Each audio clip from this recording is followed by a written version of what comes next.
over 10 years of experience in pharmacovigilance. This is a 15-day course on basic concepts of pharmacovigilance, and by the end of this course, you will be able to understand what is pharmacovigilance and how it works in industry, the different roles and responsibilities and guidelines from different regulators across the globe. And this course will be beneficial if you want to start your career in pharmacovigilance. And this is our detailed course curriculum. So we will start with the introduction concepts in pharmacovigilance, history and overview of the pharmacovigilance process, and then we will move on to the basic brief introduction in the drug discovery and development and clinical trial phases, on the different teams that are there in the pharmacovigilance, the different roles, responsibilities, and how the process will be, how we receive the information, and then how we submit the cases, what are the different type of adverse reactions, and how pharmacovigilance works in the clinical trials and the post-marketed drugs. And yeah, we do have different sources of adverse event reports that also I'll tell you in detail, and the submission, like by when we have to submit the cases, what are the requirements or the guidelines that we have, that also I'm going to take you through in detail. And all the cases whatever we are receiving from the patients will not go for submission. So now we will see, like I'll tell you which cases will go for submission and the criteria which we have to follow, the validity criteria, seriousness, expectedness, causality, and also I'll explain in detail about narrative writing. And also we will see who are the key stakeholders in pharmacovigilance and the different regulations. And I'll also explain about the different guidance that we have from the EMA, the European Medicine Agency, US FDA, and ICH. So this is our detailed course curriculum, which we are going to learn in our next 15 days. Now let's see who can attend the course. So this course is for the one who are in the life science, who are from the life science background. That means if you have any degree in bioscience or the life science, such as biochemistry, microbiology, genetics, biotechnology, botany, zoology, or maybe if you have a degree in medicine like MBBS, BDS, BPT, BAMS, and also if you are a pharmacist, or like if you have a degree in the chemistry or biostatistics or bioinformatics, or if you have a degree in nursing or allied health, then you are eligible to participate or to take this course. So before we go into the session, let's understand what actually we do in pharmacovigilance. So you need to know what actually pharmacovigilance is to know how there are so many regulations are there and why it is most regulated one that we have in industry.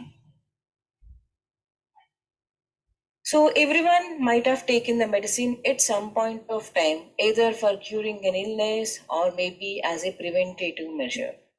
But when we take the medicine, we expect it to work, and the benefits associated with these medicines are outweighing the risk. But since medicines are chemicals, and though they appear to be safe and well tolerated, but there is a significant risk associated with them.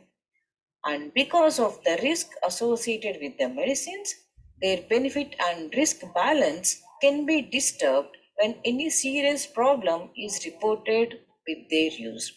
So, for any medicine to be in the market, their benefits must outweigh the risk, and it has to be in the same way throughout the life cycle of that particular product.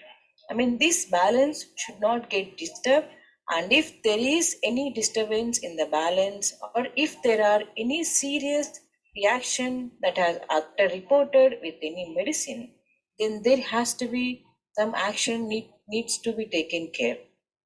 So that is what pharmacovigilance team does. So this team constantly keep an eye on this balance of this benefit and risk balance, and they manage the patient safety. So here If you see the benefits of the medicine, that the efficacy, convenience, and the life effect, how it is treating or how the patients are able to recover from the condition. And if you see the risk are the safety concerns, that means any side effects that the patients are experiencing, or the tolerability issues, whether the patients are able to tolerate the dose or the particular treatment. So these all fall under the risk category. And like I said, for the medicines, for their approval process, and for the product to be in the market, their benefits must always outweigh the risk. And the team which manages this balance is the pharmacovigilance team. So now what we do here? So here we keep an eye on all these risks. We evaluate the risk and then we categorize them and then we provide the risk minimization measures. That means we collect the information about certain problem, which we call it as adverse drug reaction, and then we report it to the regulatory authorities by providing our assessment whether the problem is affecting this benefit and risk balance or not. Let's take an example. So now the patient is taking, for example, patient is taking insulin for diabetes, and after taking this medication, the patient's blood sugar level has decreased lower than the lower threshold level. That means usual blood sugar has to be between 80 to 120. And if the patient is having like blood sugar value of 40 or 50, that means the patient is under risk of hypoglycemia. So in this situation, this hypoglycemia was happened because of this insulin drug. So now we have received this report to the pharmacovigilance team. So first we will understand whether this blood sugar level decreased is documented in the product details or not. If we see any product label, there is certain information on how to take it and how frequently we can use, that is once a day or twice a day, for which indications we have to take, what are the warnings, precautions, what are the common side effects. These are all documented on the product details. So as a pharmacovigilance professionals, we do check the labeling documents to understand whether this event is there or not. And then we assess or we evaluate the risk. In this example, we know because of the pharmacological property of insulin, there are chances of blood sugar level can be decreased because that is the pharmacological property of this medication. So if the patients, based on the tolerability of certain patients, these levels may become lower than the expected value. So we can give the assessment such a way. So we are telling whether the event is because of the medication or not. So this is how we evaluate the risk and then we categorize it.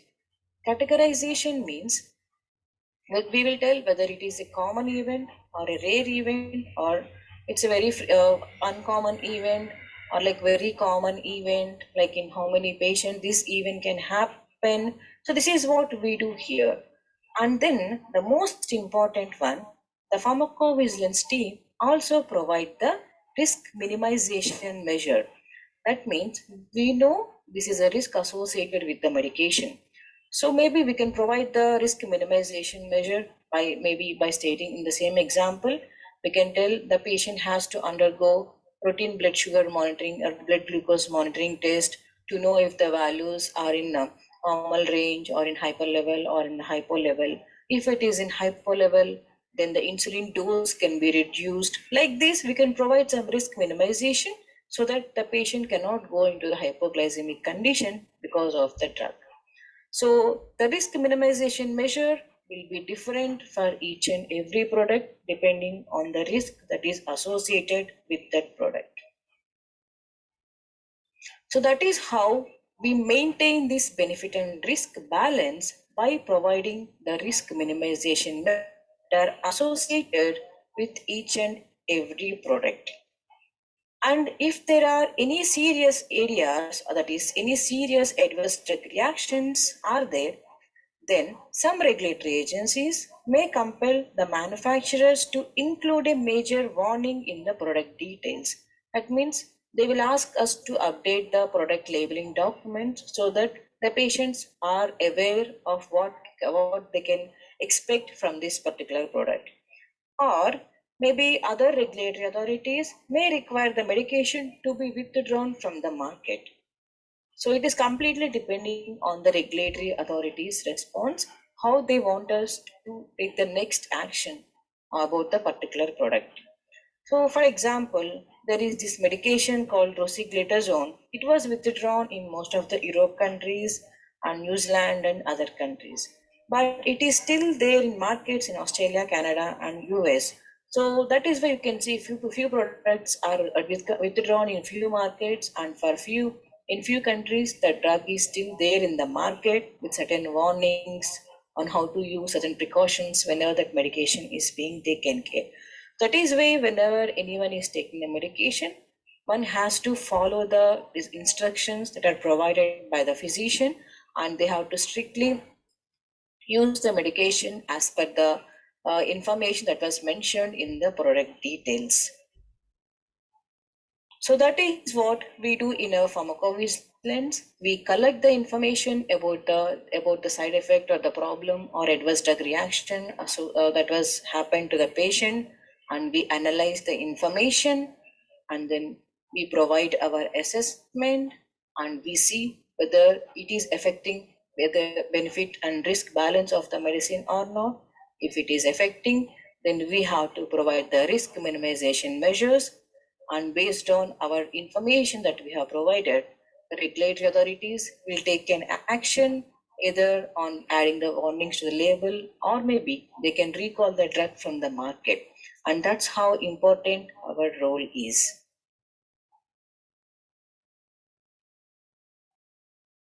And many of our students have one common questions like why the training in PV or the pharmacovigilance is required, and without the training, do we not get a job? So this is we are hearing a lot about this question. Let me give you an answer.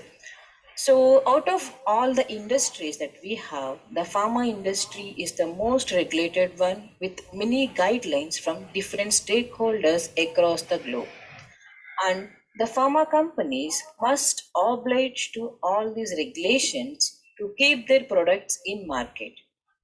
And if you see the pharmacovigilance in industry, it is all about quality and compliance. That means, so how PV professionals, that is pharmacovigilance professionals, are following the guidelines will be measured whether they are able to apply the theoretical knowledge from the guidance into the practice when any issue of drug safety concern arise.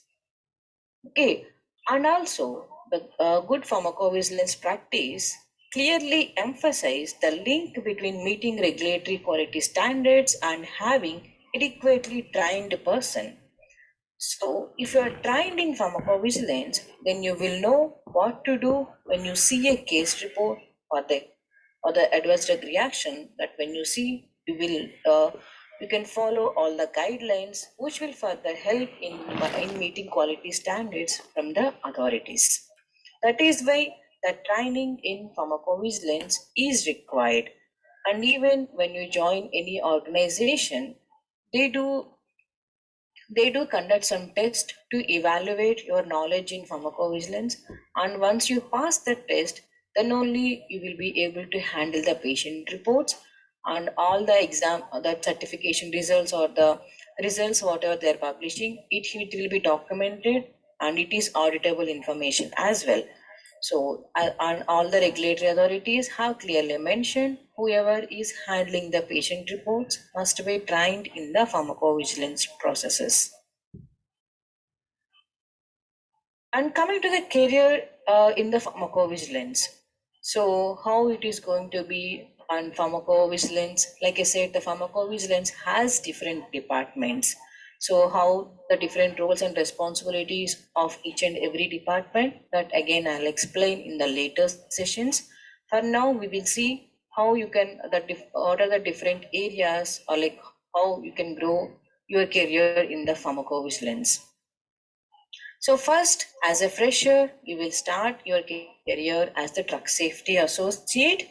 where you will be handling a single case reports from the patients. But again, I'll explain what is the single case report, how we get.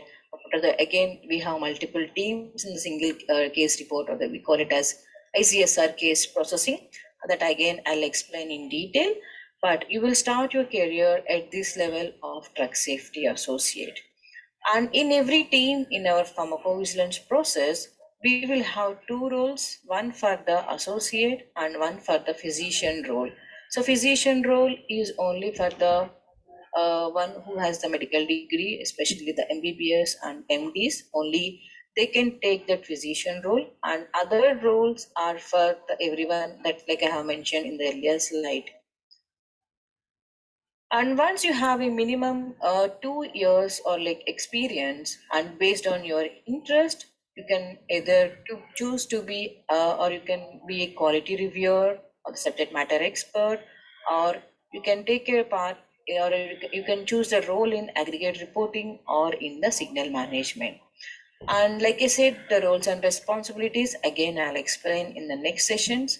And apart from these roles, we also have some additional roles like we will have some offline QC team, that is quality check team, quality compliance team, and then we have the quality assurance team is there, and then we have the training team will be there. So based on your interest, you can move to any of these teams as well. Or if you want to grow more from the operational point of view, then you can become a team lead or the operational manager, or you can then you can become director or the pharmacovigilance lead. Based on it is completely based on your interest. So these are the different options we have where you can grow within the pharmacovigilance. Apart from these, we also have some statistics team, and then we also have some E2B submission team. So these other roles are also available. So, but these are the ones that I'm presenting right now are the core areas or the core teams of the pharmacovigilance process.